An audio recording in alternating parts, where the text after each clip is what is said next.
اچھا اچھا، تو آپ لوگ ابھی جا رہے ہو قربانی کا جانور خریدنے؟ تو ایسا کرو مجھے تھوڑا 15 منٹ تو میں بھی چلتا ہوں، ساتھ میں خرید لیں گے، تو اچھا سا خوبصورت سا جانور خریدنا قربانی کے لیے۔ چلو ٹھیک ہے، میں بھی آتا ہوں انشاءاللہ۔ آپ قربانی کے لیے جانور خریدنے جا رہے ہیں؟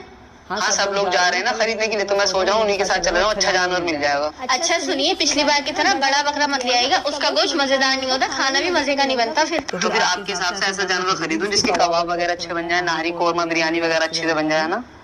ہاں، کیونکہ دعوت وغیرہ کرنی ہوتی نا لوگوں کی، تو پھر ان کو کھانے میں مزہ نہیں آتا۔ یہ تو بالکل جائز نہیں کہ ہم قربانی اس وجہ سے کریں کہ ہمارے کھانے اچھے بن جائیں، ہمارے کھانے مزے کے بنائیں، یعنی کھانے کے لیے قربانی کرنا تو بالکل جائز عمل ہی نہیں ہے۔